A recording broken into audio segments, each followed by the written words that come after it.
नमस्कार विद्यार्थी मित्रांनो, रत्नमाला राऊत यूट्यूब चॅनलवर तुमचे स्वागत आहे।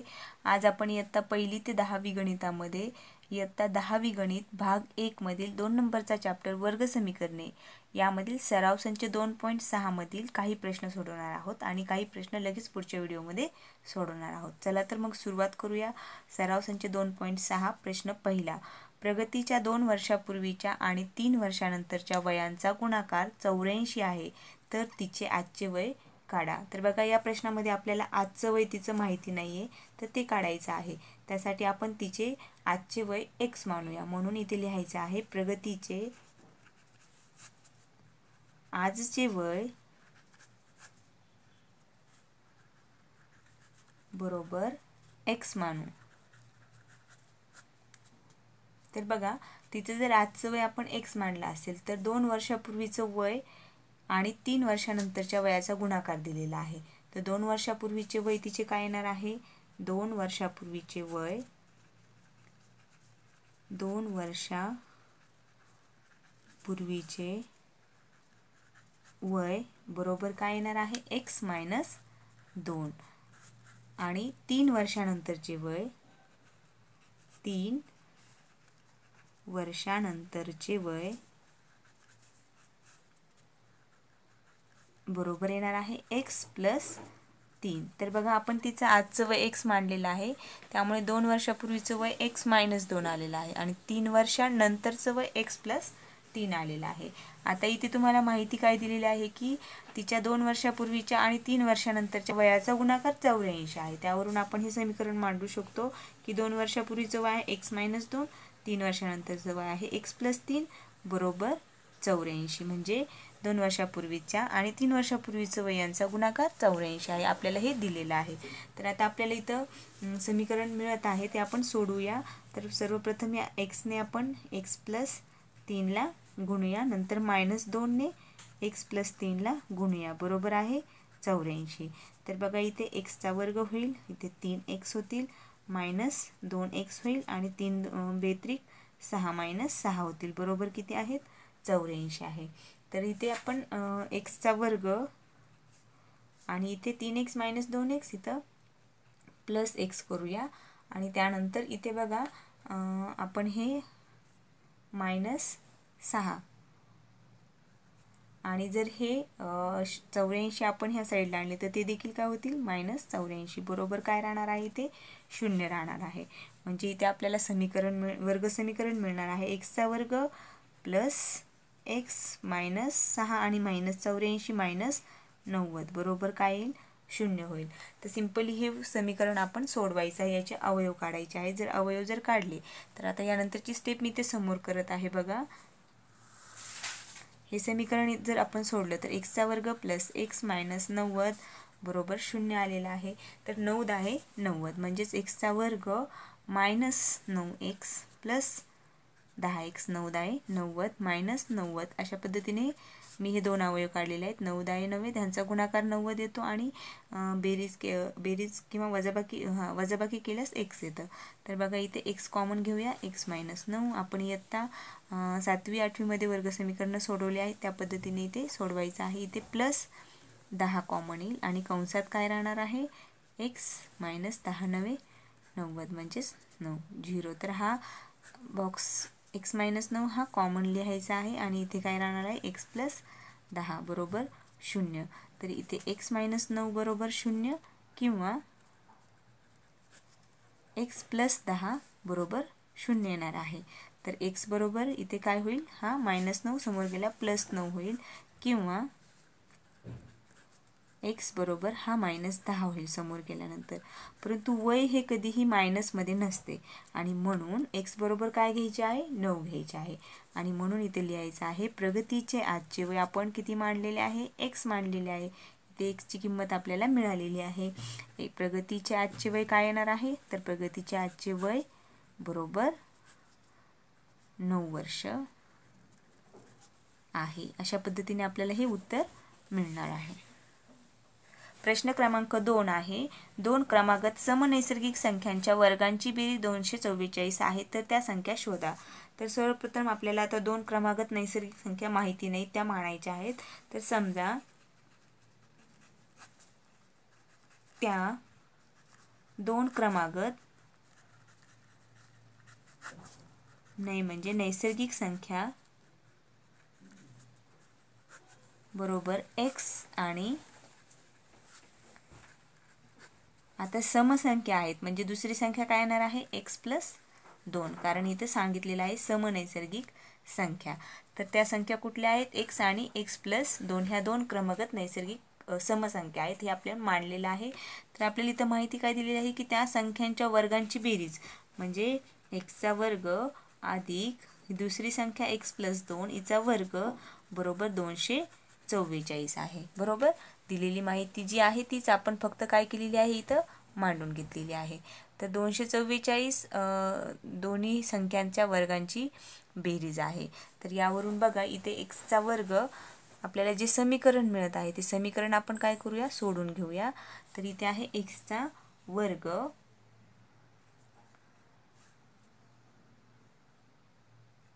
प्लस हे समीकरण जर आपण सोडवलं तर इथे a प्लस बी कंसाचा वर्ग या सूत्रानुसार जर विस्तार केला तर इथे काय येणार आहे x वर्ग प्लस 2ab म्हणजे 2 गुणिले 2 4x प्लस बीचा वर्ग म्हणजे 2चा वर्ग 4 बरोबर किती आहे 244. आपण इथं a प्लस बी कंसाचा वर्ग हे सूत्र वापरलेलं आहे. त्यानंतर इथे x वर्ग आणि x वर्ग काय होणार आहे 2x वर्ग प्लस हा 4x प्लस हा 4 आणि हे 244 डाव्या साईडला आल्यावर काय होणार आहेत -244 बरोबर 0 राहणार आहे. तर इथे 2x वर्ग प्लस 4x आणि इथे -240 होणार आहे कारण 244 -244 प्लस 4 यांची जर बेरीज केली तर -240 येणार आहे. त्यानंतर बघा आपण इथे 2 कॉमन काढायचं आहे. सर्व ह्याच्यामध्ये 2 कॉमन आहे. कंसात राहणार आहे x वर्ग प्लस b दुने 4 म्हणजे 2x minus b 1 b b दुने 4 b 0 0 बरोबर आहे 0. तर इथे 2 कॉमन काढलेला आहे. दोन्हीही बाजूला जर आपण 2 ने भागले तर हा 2 काय होणार आहे कॅन्सल होणार आहे. त्यामुळे आपण हा 2 काय करूया कॅन्सल करूया किंवा समीकरणाच्या दोन्ही बाजूस जर 2 ने भागले तर 2 कॅन्सल होणार आहे. इथे एक मांडणी करू शकतो आपण ही 2 भागिले 2 2 2 आणि बेने शून्याला भाग दिला तर बे 0 0च येणार आहे.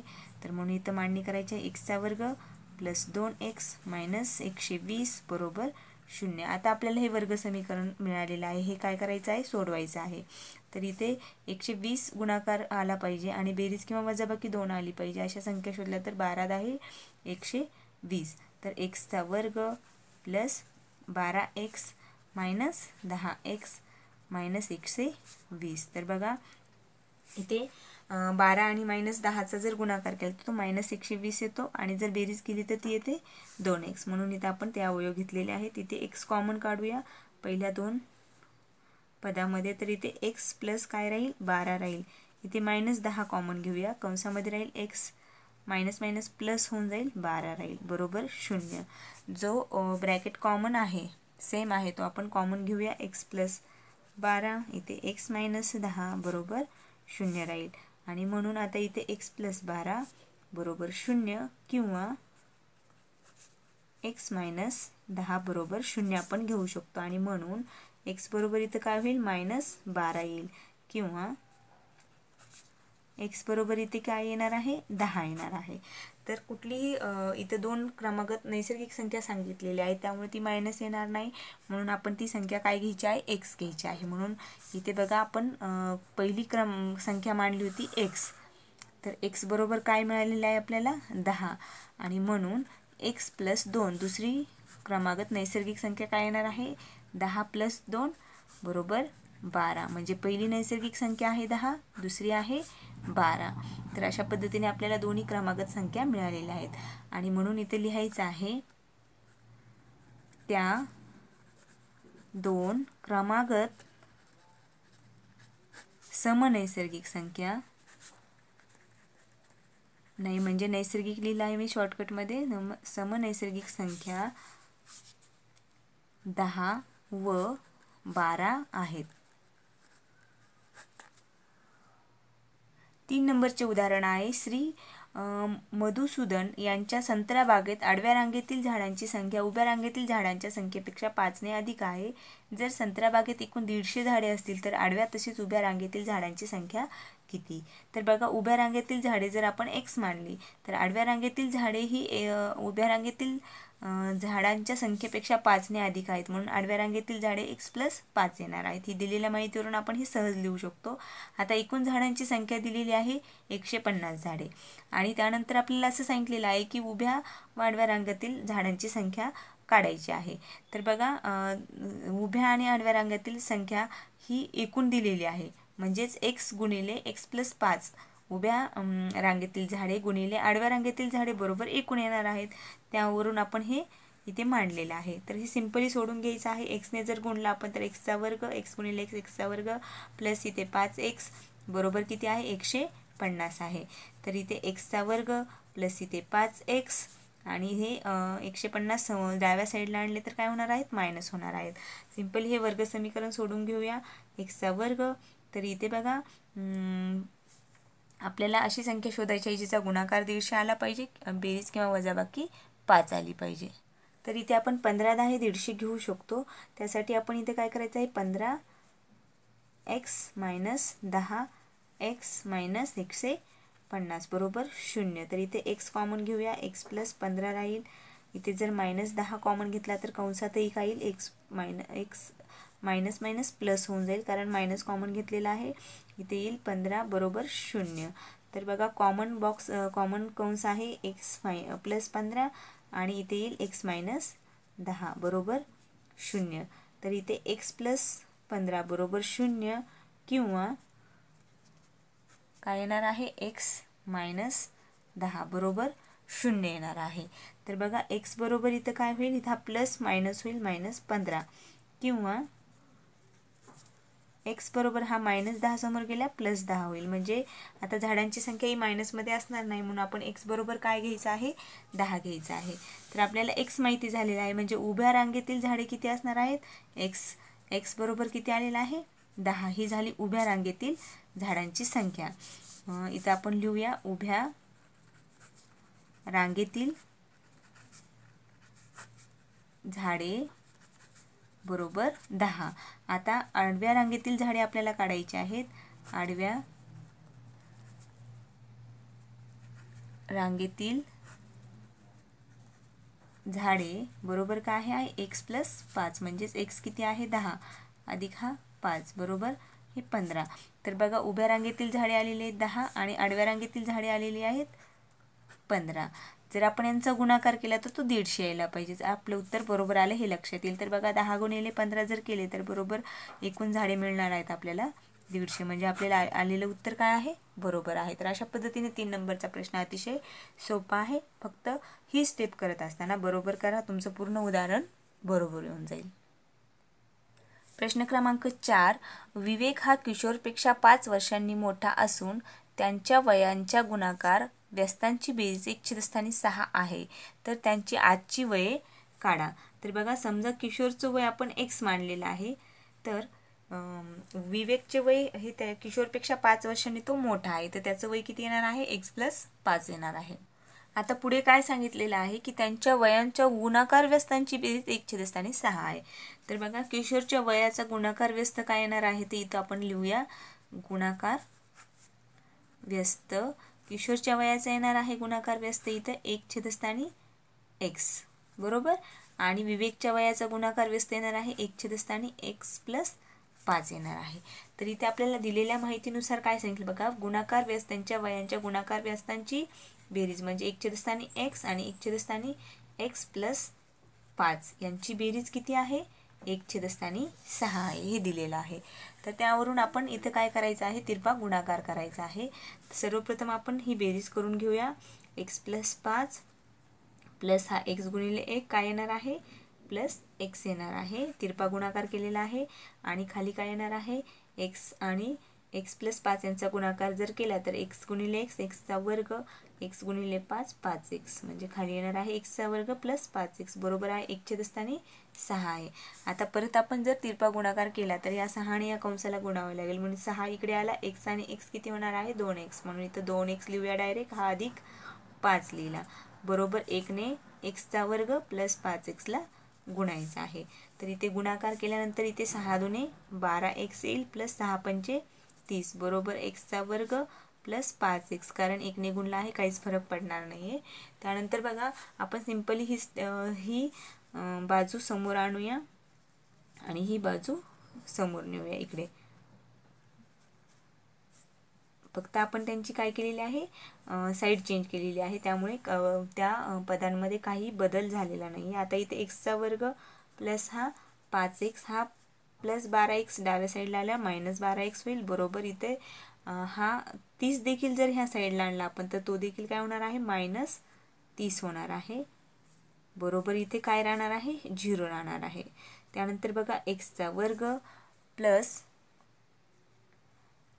सॉरी इथे काय होणार आहे, मायनस होणार आहे, कारण हा प्लस 5x आहे मायनस 12x आहे, इथे काय होईल मायनस 7x आणि हा मायनस 30 बरोबर 0. म्हणजे आपल्याला समीकरण काय मिळालेलं आहे, तर ते मी इथे लिहित आहे बघा. समीकरण मिळालेलं आहे एक्सचा वर्ग मायनस 7x मायनस 30 बरोबर 0. तर आपण याचे अवयव पाडून घेऊया. 10 त्रिक 30, तर एक्सचा वर्ग minus 10x plus 3x minus 30 बरोबर 0. या दोन पदामधून x कॉमन घेतला तर x मायनस 10 कंसात राहील, प्लस इथे 3 कॉमन घेतला तर कंसात x मायनस 10च राहत आहे बरोबर 0. x minus 10 x minus 10 common घेतला, कंसात राहिला x प्लस 3 बरोबर 0. आणि म्हणून x मायनस 10 बरोबर 0 किंवा x प्लस 3 बरोबर 0. तर इथे x बरोबर काय येणार आहे, मायनस 10 समोर गेल्यास प्लस 10 होईल, किंवा इथे हा प्लस 3 आहे तो समोर गेला मायनस 3 होईल. तर बघा वही कधीही मायनसमध्ये आपण घेत नाही, त्यामुळे एक्सची किंमत आपण काय घेणार आहोत, 10 घेणार आहोत. तर आपण किशोरचं वय x मानलेलं आहे, म्हणून किशोरचे वय किती येणार आहे, किशोरचे वय येणार आहे 10 वर्ष. किशोरचे वय बरोबर 10 वर्ष. आणि त्यावरून आपण विवेकचे वय काढू शकतो. विवेकचे वय बरोबर x प्लस 5 आहे. एक्सची किंमत 10 जर टाकली आपण तर काय येणार आहे, 10 प्लस 5 बरोबर 15 वर्ष. म्हणजे किशोरचं वय मिळालेलं आहे 10 वर्ष, विवेकचं वय मिळालेलं आहे 15 वर्ष. प्रश्न क्रमांक 5. सुयशला गणिताच्या पहिल्या चाचणीत मिळालेल्या गुणांपेक्षा दुसऱ्या चाचणीत 10 गुण अधिक मिळाले. दुसऱ्या चाचणीतील गुणांची 5 पट ही पहिल्या चाचणीतील गुणांच्या वर्गा इतकी आहे, तर त्याचे पहिल्या चाचणीतील गुण किती? तर बघा सर्वप्रथम दिलेली माहिती नीट समजून घ्या. सुयशला गणिताच्या पहिल्या चाचणीत मिळालेल्या गुणांपेक्षा दुसऱ्या चाचणीत 10 गुण अधिक आहे, म्हणजे पहिल्या चाचणीतील गुण आपल्याला x मानावे लागतील. म्हणून इथे लिहिलेले आहे मी, सुयशचे पहिल्या चाचणीतील गुण बरोबर x मानूया. आता आपण पहिल्या चाचणीतील गुण x मानले आहे, त्यावरून दुसऱ्या चाचणीचे गुण किती येणार आहेत, तर पहिल्या चाचणीतील मिळालेल्या गुणांपेक्षा दुसऱ्या चाचणीत त्याला 10 गुण अधिक आहेत, म्हणून दुसऱ्या चाचणीतील गुण बरोबर x प्लस 10. म्हणजे पहिल्या चाचणीतील गुण x अधिक 10 गुण जास्तीचे मिळालेले x प्लस 10 हे दुसऱ्या चाचणीतील गुण झाले त्याचे. त्यानंतर काय सांगितलेलं आहे की दुसऱ्या चाचणीतील गुणांची 5 पट. आता दुसऱ्या चाचणीतील गुणांची 5 पट अगोदर लिहूया. दुसऱ्या चाचणीतील गुणांची 5 पट काय येणार आहे, x प्लस 10 हे दुसऱ्या चाचणीतील गुण आहे, मग त्याची 5 पट गुणिले 5 करावे लागेल, म्हणून 5 पट आली दुसऱ्या चाचणीतील गुणांची. 5 गुणिले कंसात x प्लस 10 ही झाली दुसऱ्या चाचणीतील गुणांची 5 पट. आता इथे आपल्याला काय करायचं आहे बघा, समोर काय सांगितलेलं आहे, दुसऱ्या चाचणीतील गुणांची 5 पट म्हणजे 5 कंसात x प्लस 10 ही पहिल्या चाचणीतील गुणांच्या वर्गा इतकी आहे. बरोबर पहिल्या चाचणीतील गुणांचा वर्ग म्हणजे पहिल्या चाचणीतील गुण आहेत x, म्हणून xचा वर्ग. अशा पद्धतीने आपल्याला हे समीकरण मांडावं लागेल. हे तुम्ही व्यवस्थित मांडलात तर तुमचं पुढील उदाहरण बरोबर येईल आणि उदाहरण चुकणार नाही आहे, कारण तुम्ही हे समीकरण व्यवस्थित जर लिहिलं तर. दिलेली माहिती व्यवस्थित लिहिणं म्हणजेच तुम्ही गणित बरोबर सोडत आहात हे लक्षात येईल तुमच्या. तर आपण काय करूया, सिंपली हा एक्सचा वर्ग समोर घेऊया आणि बरोबर हा 5 गुणिले x प्लस 10 करूया, जेणेकरून आपल्याला वर्ग समीकरण घ्यायला सोपे जाईल. एक्सचा वर्ग बरोबर इथे 5x प्लस हा 5 5 10 50. तर इथे काय येणार आहे एक्सचा वर्ग हा -5x होईल, हा 50 देखील डाव्या साईडला आल्यावर मायनस होईल, बरोबर राहिला 0. तर इथे 10 5 50 आपण हे अवयव घेऊ शकतो. इथे 10 5 50 करूया प्लस 5x - 50 बरोबर 0. तर इथे एक्स कॉमन जर घेतला पहिल्या दोन ह्याच्यामध्ये पदामध्ये तर इथं काय राहणार आहे x - 10 प्लस इथे 5 कॉमन घेऊया x - 10 राहील. त्यानंतर कॉमन कंस अगोदर लिहूया, नंतर इथे x + 5 राहील. आपल्याला अवयव मिळालेले आहेत. तर इथे आपण मांडणी करू शकतो की x - 10 बरोबर 0 किंवा x + 5 बरोबर 0. यावरून x बरोबर काय येईल, इथे 10 येईल किंवा इथे x बरोबर काय येणार आहे -5 येईल. परंतु -5 हे गुण आपण धरत नाहीत किंवा मायनसमध्ये गुण नसतात, म्हणून आपण एक्सची किंमत काय घ्यायची आहे, 10 घ्यायची आहे. तर बघा आपण सुयशचे पहिल्या चाचणीतील गुण x मानले होते, म्हणून पहिल्या चाचणीतील गुण बरोबर किती आलेले आहे 10. म्हणून आपण इथे डायरेक्ट उत्तरही लिहू शकतो, कारण आपल्याला फक्त पहिल्या चाचणीतील गुण विचारलेले आहे. म्हणून पहिल्या चाचणीतील गुण बरोबर 10 हे उत्तर येणार आहे. तर अशा पद्धतीने बघा आपण या सराव संचामधील प्रश्न क्रमांक 1 ते 5 हे प्रश्न सोडवलेले आहेत. पुढील व्हिडिओमध्ये आपण राहिलेले सर्व प्रश्न सोडवणार आहोत. त्यासाठी बघत राहा रत्नमाला राऊत यूट्यूब चॅनल. चला तर मग परत भेटूया नवीन व्हिडिओमध्ये नवीन उदाहरणासह. तोपर्यंत धन्यवाद.